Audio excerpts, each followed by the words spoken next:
Hi guys. तो आज हम ये प्रॉब्लम देखेंगे खुद फोर्सेस का। प्रॉब्लम का नाम है नॉट डिवाइडिंग। तो आओ चलते हैं वन नोट की तरफ और समझते हैं इस प्रॉब्लम को। तो जो हमारा फ्लो रहता है क्वेश्चन को बताने का, उसी के हिसाब से जो है हम देखेंगे। सबसे पहले स्टेटमेंट क्लियर करेंगे प्रॉब्लम का। तो इस प्रॉब्लम में हमें n इंटीजर्स दिया हुआ है, ठीक है। A1, A2, A3, so on up to करते हुए AI plus one up to AN, ठीक है। हमें n इंटीजर्स दिया हुआ है और हमें क्या करना है ना, हमें इस एरे को एक सुटेबल फॉर्म में कन्वर्ट करना है। वो सुटेबल फॉर्म क्या रहेगा ना कि AI plus one is not divisible, ठीक है, is not divisible by AI। यानी कि इस पूरे एरे को हमें ट्रांसफॉर्म करना है इस ऐसे फॉर्म में जिसमें कि AI प्लस वन कभी भी डिविजिबल ना हो AI से। यानी कि A2 A1 से नहीं डिविजिबल होना चाहिए, A3 A2 से नहीं डिविजिबल होना चाहिए, and so on up to करते हुए लास्ट तक, ठीक है। तो इसके लिए हमें ऑपरेशंस भी दिया गया है कि हम कुछ ऑपरेशंस भी अप्लाई कर सकते हैं। तो वो ऑपरेशंस क्या है कि हम इस एरे के किसी भी एक एलिमेंट को पकड़ेंगे एक ऑपरेशन में और उस एलिमेंट को इंक्रीमेंट कर देंगे वन से। यानी कि अगर उसका वैल्यू करेंटली 4 है तो वन से इंक्रीमेंट करेंगे तो 5 बन जाएगा। तो इस तरह के ऑपरेशन भी दिए हुए हैं, ठीक है। और ये भी कहा है क्वेश्चन में कि हम एटमोस्ट 2n ऑपरेशन जो है हम अप्लाई कर सकते हैं। यानी कि अगर मेरा n का वैल्यू 4 है तो हम एटमोस्ट 8 ऑपरेशन अप्लाई कर सकते हैं। और इसके साथ ही साथ ये भी बोला है कि ये गारंटी है कि हम इन 2n ऑपरेशन की मदद से अपने रिजल्ट तक पहुंच सकते हैं। यानी कि हम इस एरे को कन्वर्ट कर सकते हैं इस सुटेबल फॉर्म में जिसमें कि AI plus one is not divisible by AIO, ठीक है। तो इतना चीजें जो है हमें एज एन स्टेटमेंट बताई गई हैं और मुझे उम्मीद है कि तुम्हें हल्का बहुत स्टेटमेंट तो क्लियर हो गया होगा। अब एक एग्जाम्पल देखेंगे और उससे जो है तुम्हारा सारा डाउट क्लियर हो जाएगा। तो आओ चलते हैं एग्जाम्पल की तरफ। तो लेट सपोज करो ये मेरा चार इंटीजर हमें दिया हुआ है 2 4 3 6। और अगर यहाँ पे n का वैल्यू अगर मेरे पास 4 है तो हम टोटल कितना ऑपरेशन एटमोस्ट लगा सकते हैं। तो 2 इंटू n यानी कि 2 इंटू 4 यानी कि 8 ऑपरेशन हमारे पास अवेलेबल है एटमोस्ट।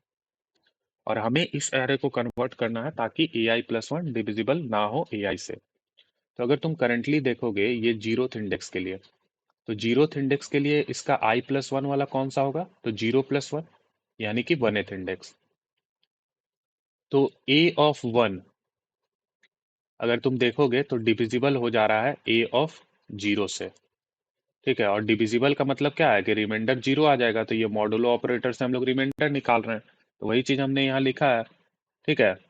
तुम यहाँ चेक करो 4 जो है मेरा वो 2 से डिविजिबल है, ठीक है। तो ये हमें नहीं चाहिए। तो ये हमें नहीं चाहिए तो हम क्या करेंगे, 4 को इंक्रीमेंट कर देंगे एक से। तो 4 ऑफ 5 बन जाएगा। तो जब 4 5 बन गया तो अब देखो तुम 5 2 से डिविजिबल नहीं है।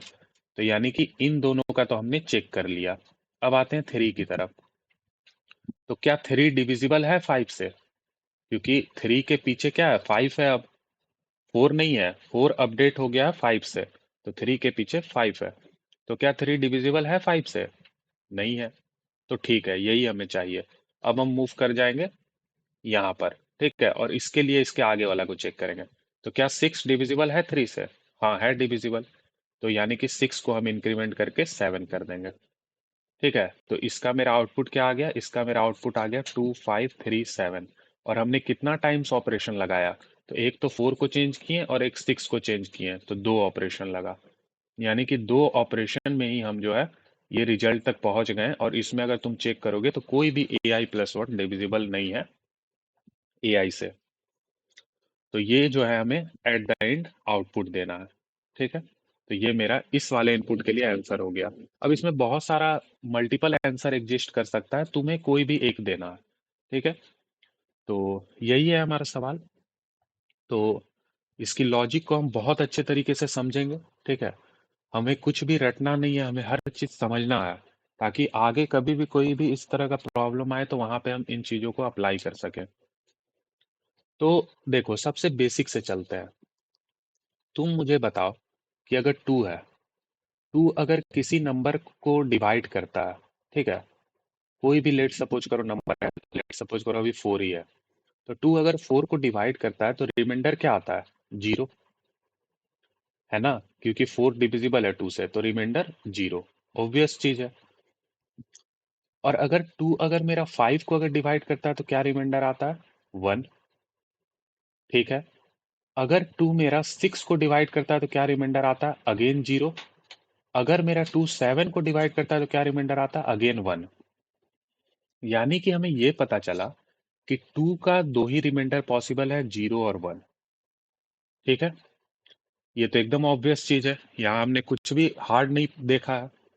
अब उसी तरह से तुम चेक करो। अब देखो, इसी इन्हीं चीजों से जो है हम प्रॉब्लम के लॉजिक तक पहुंचेंगे। थोड़ा सा हमें समझना है चीजों को। ठीक है? अब अगर 3 किसी नंबर को डिवाइड करता है तो उसके लिए क्या क्या रिमाइंडर पॉसिबल है? तो उसके लिए पॉसिबल है 0, 1 और 2। तीन रिमाइंडर जो है उसके लिए पॉसिबल है। ठीक है? और अगर 4 अगर करेगा तो क्या होगा? जैसे हमने 2 का चेक किया वैसे ही तुम 3 का भी देख सकते हो, यही तीन रिमाइंडर मेरा पॉसिबल है। 4 के लिए तुम चेक करोगे तो 0, 1, 2 और 3, ये चार रिमाइंडर पॉसिबल है। ठीक है? तो अब तुम बोलोगे कि भाई रिमाइंडर का क्यों बता रहे हो मुझे, इससे क्या होगा? तो देखो, इससे क्या होगा। 2 में मेरे पास दो रिमाइंडर पॉसिबल है। तो ये इससे हमें क्या इससे हमें क्या कंक्लूजन मिलेगा ना, कि अगर मान लो 4 है और इधर 2 है, तो अभी हमको दिख रहा है कि 4 डिविजिबल है 2 से। ठीक है? अभी हमको दिख रहा है कि 4 डिविजिबल है 2 से। लेकिन चूंकि डिविजिबल है, इसका मतलब क्या है कि रिमाइंडर 0 तो मिल गया मेरे को। ठीक है? तो यहां से एक बात श्योर होता है कि अगर हम 4 में अगर एक ऐड कर देंगे ना, तो ये श्योर है कि 2 से डिविजिबल नहीं रहेगा। क्यों नहीं रहेगा? क्योंकि इसका रिमाइंडर अभी अगर 0 है तो एक ऐड करने के बाद इसका रिमाइंडर 1 बन जाने वाला है। क्योंकि 2 का जो है दो रिमाइंडर पॉसिबल है, 0 और 1 दोनों। तो अगर करंटली 1 अगर अभी मिल रहा है, तो अगर एक ऐड करेंगे तो 0 मिलेगा। और अगर 0 अभी मिल रहा है तो एक ऐड करेंगे तो 1 मिलेगा। तो ये देखो, ये हमें फायदा यहाँ मिला। यानी कि अब देखो, तो 2 2 है। अब यहाँ हम डायरेक्टली जो है ब्लाइंडली हम 4 में 5 एक ऐड कर देंगे, 5 बन जाएगा। अब हमें चेक भी नहीं करना है कि डिविजिबल है कि नहीं, क्योंकि अब यहाँ गारंटी है कि 5 जो है नहीं होगा डिविजिबल 2 से। क्योंकि अगर 4 डिविजिबल था 2 से, तो एक ऐड करने के बाद मेरा रिमाइंडर 1 बन गया होगा। ठीक है? इसी तरह से तुम 3 और 4 का भी चेक कर सकते हो। जस्ट लेट सपोज करो 6 है और इधर 3 है, तो अभी हम चेक करें कि 6 डिविजिबल है मेरा 3 से। ठीक है? तो हम ब्लाइंडली 6 में 1 ऐड कर देंगे 7, तो ये श्योर हो जाएगा कि 7 नहीं होगा डिविजिबल 3 से। क्यों? क्योंकि इसका रिमाइंडर का ऑप्शन है 3 का। 3 के पास तीन ऑप्शन है, 0, 1, 2। तो अगर डिविजिबल था तो 0 वाला आ रहा था, है ना? इसी कारण डिविजिबल था। तो अगर एक ऐड करेंगे तो श्योर है कि रिमाइंडर अब मेरा 1 आएगा। समझ रहे हो? तो ये सब चीजें किनके लिए वैलिड है? 2, 3, 4 अप टू सो ऑन करते हुए आगे तक के पॉजिटिव इंटीजर के लिए वैलिड है। लेकिन लेकिन ये चीज 1 के लिए नहीं वैलिड है। ठीक है? अगर मेरा कोई इनपुट दिया हुआ है 1, 4, तो तुम यहाँ पे चेक करोगे कि ai+1 डिविजिबल है ai से, तो हाँ 4 डिविजिबल है 1 से। ठीक है? ये चीज सेटिस्फाई कर रहा है। तो तुम सोचोगे कि 4 को जो हम इंक्रीमेंट करके 5 बना दें, तो नहीं पॉसिबल है, क्योंकि अभी 5 भी अगेन डिविजिबल हो जाएगा ai से। यानी कि हम ब्लाइंडली चेंज करके आगे नहीं बढ़ सकते हैं, क्योंकि 5 डिविजिबल हो जाएगा 1 से। और ऐसा क्यों हो रहा है? क्योंकि 1 कभी भी किसी को डिवाइड करता है तो रिमाइंडर 0 ही पॉसिबल रहता है। इसके अलावा कोई रिमाइंडर इसके पास अवेलेबल नहीं है। तो इसी कारण अगर हम आगे वाले नंबर में 1 ऐड करेंगे तो मेरे को कोई फायदा नहीं दिखेगा। ठीक है? तो यानी कि 1 का केस थोड़ा अलग जा रहा है। तो इस चीज को हम कैसे हैंडल करेंगे? तो देखो, अब हमारे पास कितना ऑपरेशन था? 2n ऑपरेशन अवेलेबल था। ठीक है? ये हमें पता है 2n ऑपरेशन अवेलेबल है। तो हम सबसे पहले क्या करेंगे ना, जो भी मेरा एरे का एलिमेंट दिया है a1, a2 so on up to करते हुए an, इन सारे में हम चेक करेंगे कहाँ कहाँ 1 आया है। जहां जहां 1 आया है उन सबको एक से पहले ही इंक्रीमेंट कर देंगे ताकि वो 1 से 2 बन जाए। ठीक है? अब 2 बन जाएगा तो इससे क्या फायदा होगा कि इस एरे में एक भी एलिमेंट अब 1 रह नहीं गया। तो हम ब्लाइंडली चेक करेंगे कि ए आई प्लस वन अगर नहीं है मेरा, अगर डिविजिबल है ए आई से, तो हम ब्लाइंडली ए आई प्लस वन में एक ऐड कर देंगे। अब इससे एक ऐड करने से क्या होगा कि ये कंफर्म है कि ये अब डिविजिबल नहीं होगा। क्यों? क्योंकि हमने यहाँ पे देखो ऊपर हमने देख रखा है कि अगर रिमाइंडर अभी 0 आ रहा है तो एक ऐड करने के बाद 1 आएगा, 2 के केस में, 3 के केस में, 4 के केस में, एंड सो ऑन आगे तक के सारे केस में। तो इसी कारण बस खाली हमें डर था किससे, तो 1 से था। और वो चीज हमने पहले ही, जब हम इनपुट लेंगे उसी टाइम हम चेक कर लेंगे, जो जो 1 रहेगा उसको 1 से इंक्रीमेंट करके 2 बना देंगे। तो इसमें एटमोस्ट मेरा कितना ऑपरेशन लग जाएगा? तो मान लो n का n सारा इंटीजर ही मेरा 1 हो गया, तो मेरा n ऑपरेशन इसमें खर्च हो जाएगा, क्योंकि सारा ही 1 है तो सबको 2 बनाने में n ऑपरेशन लग जाएगा। तो लेकिन क्वेश्चन में हमारा एटमोस्ट 2n ऑपरेशन बोला है, यानी कि अगर ये n ऑपरेशन लग गया उसके बाद भी मेरे पास कितना ऑपरेशन अवेलेबल है? n operation. ठीक है, तो ये n ऑपरेशन अगेन अवेलेबल है। ठीक है, और मेरे पास लेट सपोज करो इस n का वैल्यू लेट सपोज करो 3 है। ठीक है, तो 3 ही वैल्यू था मेरे पास, तो सारा का सारा लेट सपोज करो 2 बन गया है। ठीक है, इनिशियली सब 1 था, तो हमने 3 ऑपरेशन खर्च किया और सारे को 2 बना दिया, तो अब सारा 2 बन गया है। अभी भी मेरे पास 3 ऑपरेशन अवेलेबल है। तो देखो ये 3 ऑपरेशन अभी भी अवेलेबल है, इसका मतलब ये है कि अगर हम अगेन सबको चेंज कर देना तो भी मेरा ऑपरेशन भी फुलफिल हो जाएगा और मेरा रिजल्ट भी आ जाएगा।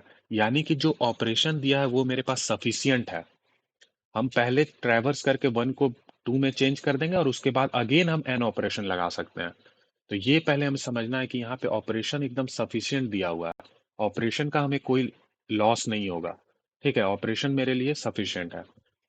तो देख लो तुम, अब यहाँ देखो 2 2 डिविजिबल है दोनों, तो हम जस्ट इस 2 को ब्लाइंडली 3 में कन्वर्ट कर देंगे और ये एकदम सही आएगा रिजल्ट। क्यों? क्योंकि हमने देखा है 2 का रिमाइंडर 0 और 1 दोनों पॉसिबल है।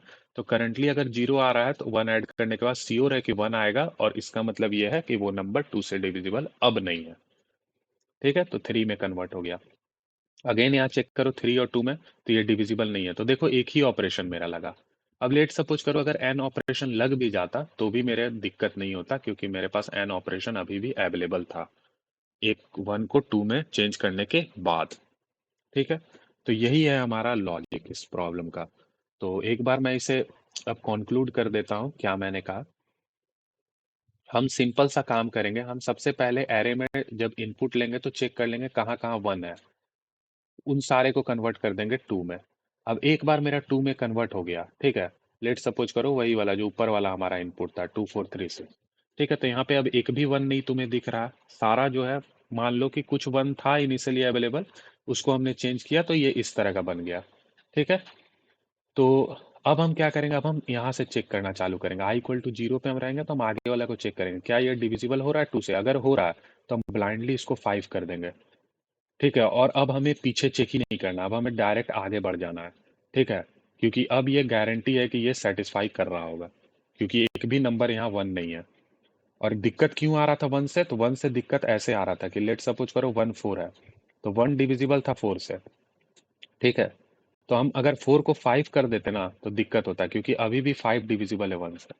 तो 1 जो है दिक्कत कर रहा था, इसी कारण हमने इनिशियली ही सारे 1 को चेंज कर दिया एक इंक्रीमेंट करके 2 में। तो इससे हमारा क्वेश्चन काफी आसान हो गया। तो मुझे उम्मीद है कि तुम्हें लॉजिक जो है समझ में आया होगा। अब एक बार जो है हम इसे जल्दी से कोड कर लेते हैं। तो हमें पहले लेना है टेस्ट केस। ठीक है, टेस्ट केस लेने के बाद हमें एन इंटीजर लेना है और एरे के सारे एलिमेंट रहेंगे। ठीक है, और आउटपुट हमारा क्या रहेगा, जो भी हमारा ऑपरेशन अप्लाई करने के बाद आ रहा है। ठीक है, तो टेस्ट केस हमने यहाँ ले रखा है। ठीक है, तो हम जल्दी से इनपुट एन पहले ले ले रहे हैं। ठीक है, फिर हम एरे लेंगे एन एलिमेंट्स का।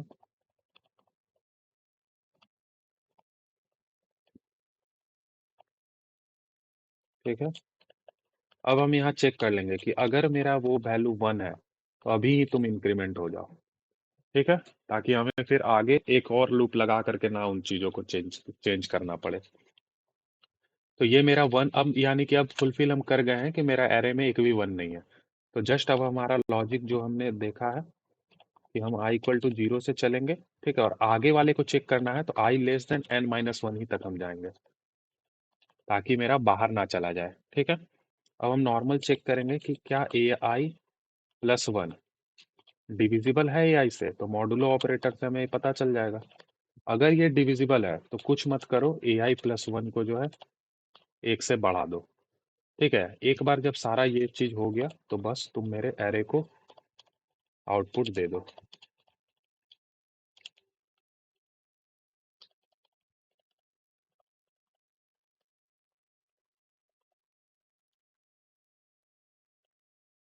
ठीक है, तो ये हो गया मेरा लॉजिक कोड, ठीक है। तो ये मेरा कोड हो गया। अब इसमें हमने वही किया, जहां जहां पहले वन था वहां उनको इंक्रीमेंट करके टू में कन्वर्ट कर दिया, और फिर यहाँ पे लूप लगा के बस चेक किए कि अगर ए आई प्लस वन डिविजिबल है तो ए आई प्लस वन को हम ब्लाइंडली चेंज कर देंगे, और वो इंश्योर करेगा कि वो सही है, यानी कि अब वो डिविजिबल नहीं है। और इसका मैंने तुम्हें कंसेप्ट बताया बहुत प्यारा एग्जाम्पल देके, छोटा छोटा, टू और थ्री फोर के लिए दिखाया मैंने तुम्हें, ठीक है, और वन के लिए भी बताया क्यों दिक्कतें आ रही थी। तो एक बार इसे रन कर लेते हैं।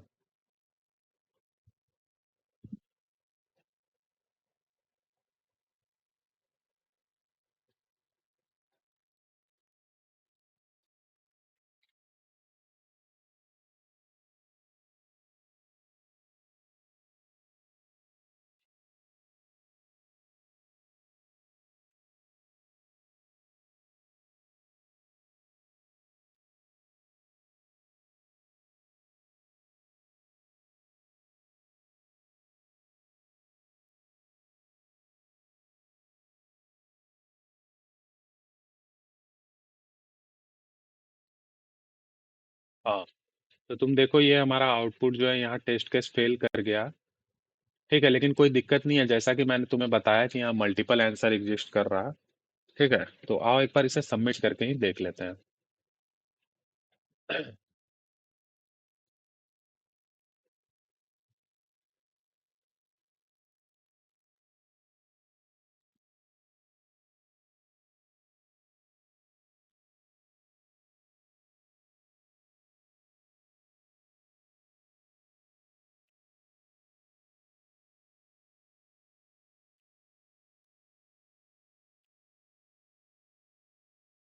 तो ये हमने इसे लगाया है सबमिट पे,